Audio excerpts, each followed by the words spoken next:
Hello বন্ধুরা, ছোলার ডাল তো আপনারা অনেকেই অনেকভাবে খেয়েছেন, কিন্তু এইভাবে একবার ছোলার ডাল ও সয়াবিন দিয়ে রান্না করে দেখুন।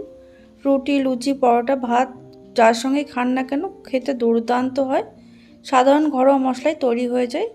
তার জন্য এখানে আগের দিন রাত্রিবেলায় আমি 1 কাপ ছোলার ডাল ভালো করে ধুয়ে ভিজিয়ে রেখেছিলাম সারা রাত। তারপরে এখানে দেখুন 1 কাপ জল দিয়ে ছোলার ডাল 3টে সিটি দিয়ে সিদ্ধ করে নিয়েছি। সামান্য নুন, হলুদ, একটা কাঁচা লঙ্কা আর একটা তেজপাতা দিয়ে এমনভাবে সিদ্ধ করতে হবে যাতে গোটা গোটা থাকে অথচ গলে যায়। আর এদিকে দেখুন 1/2 কাপ সয়াবিন আমি সিদ্ধ করে ভালো করে জল চেপে চেপে ফেলে দিয়েছি, এর মধ্যে যেন একটুও জল না থাকে। এবার এগুলোকে ভাজার জন্য আমি কড়াইতে দিয়ে দিচ্ছি 1 টেবিল চামচ সরষের তেল। তেলের মধ্যে দিয়ে দিলাম সামান্য একটু নুন আর দিয়ে দিলাম 1 চিমটি হলুদ।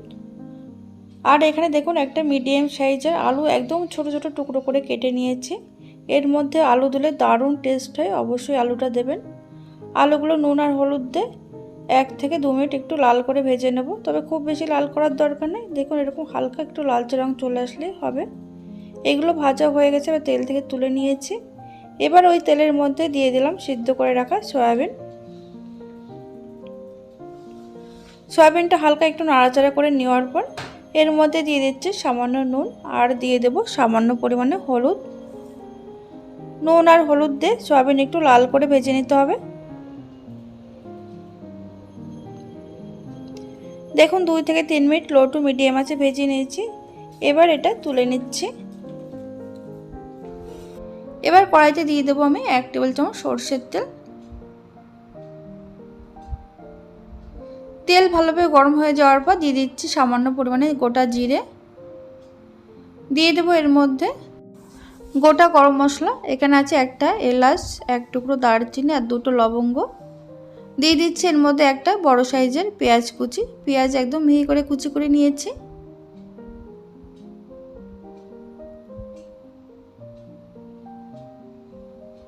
পেঁয়াজ একটু হালকা করে ভেজে নেওয়ার পর এর মধ্যে আমি দিয়ে দিচ্ছি সামান্য পরিমাণে নুন। এতে করে পেঁয়াজটা একটু তাড়াতাড়ি ভাজা হয়ে যাবে।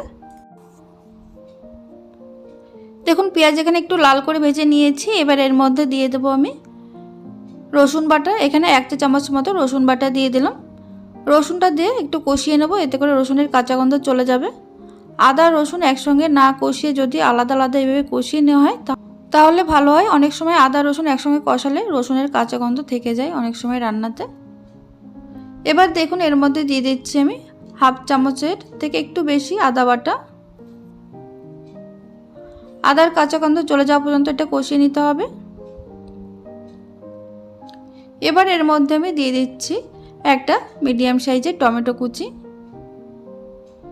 আর দিয়ে দিচ্ছি ঝালের জন্য কাঁচা লঙ্কা কুচি 3টে।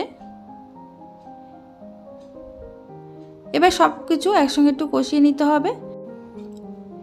এবার এর মধ্যে আমি দিয়ে দেব সামান্য পরিমাণে একটু নুন, যাতে করে টমেটো তাড়াতাড়ি নরম হয়ে যায়।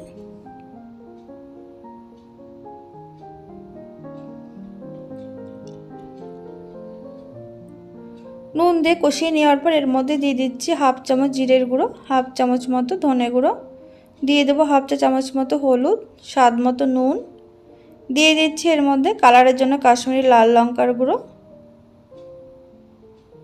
তারপরে দিয়ে দিচ্ছি সামান্য পরিমাণে জল। এবার মশলা লো টু মিডিয়াম আছে খুব ভালো করে কষিয়ে নিতে হবে, যতক্ষণ না মশলা থেকে তেল ছাড়ছে ততক্ষণ পর্যন্ত। দেখুন একটু নাড়াচাড়া করে নেওয়ার পর গ্যাসের আঁচ একদম লোতে রেখে ঢাকা দিয়ে আমি এটা 2 থেকে 3 মিনিট রেখে দেব। এতে করে মশলা খুব সুন্দরভাবে কষানো হয়ে যাবে। দেখুন এখানে মশলা কিন্তু খুব ভালোভাবে কষানো হয়ে গেছে, তেলও ছেড়ে দিয়েছে। এবার এর মধ্যে দিয়ে দেব আগের থেকে সিদ্ধ করে রাখা ছোলার ডাল, দিয়ে দিচ্ছি ভেজে রাখা আলু। এবার সমস্ত কিছু মশলার সঙ্গে 1 মিনিট একটু মিশিয়ে নিতে হবে। এখানে ডাল সিদ্ধ করার সময় খেয়াল রাখবেন সিদ্ধ হয়ে একদম পুরোপুরি গলে মিশিয়ে না যায়, এরকম গোটা গোটা যাতে থাকে। দেখুন 1 মিনিট মিশিয়ে নেওয়ার পর এবার এর মধ্যে দিয়ে দিচ্ছি ভেজে রাখা সয়াবিন। সয়াবিনটা খুব ভালো করে মিশিয়ে নিচ্ছি।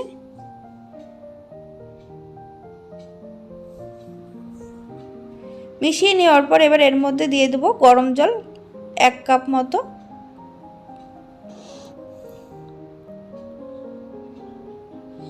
দেখুন মেশানো হয়ে গেছে, তবে অবশ্যই এই সময় গরম জলটা মিশিয়ে নেবেন, ঠান্ডা জল একদম দেবেন না, তাহলে স্বাদটা ভালো আসবে না। গরম জল দিয়ে মিশিয়ে নেওয়ার পর ঢাকা দিয়ে এটা 3 থেকে 4 মিনিট রান্না করে নিতে হবে লো টু মিডিয়াম আঁচে।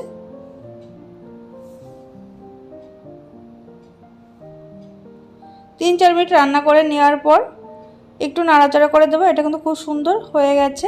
এবার সবশেষে দিয়ে দেবো আমি 1 চামচ মতো একটু রোস্ট করা কসুরি মেথি, হাত দিয়ে একটু গুঁড়ো করে দিলাম।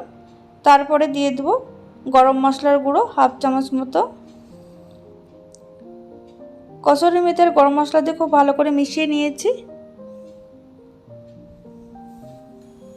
এবার এই ছোলার ডালের মধ্যে সবশেষে দিয়ে দিতে হবে 1/2 চামচ মতো ঘি। ঘি দিলে টেস্টটা দারুণ আসবে, অবশ্যই ঘিটা দেবেন এর মধ্যে।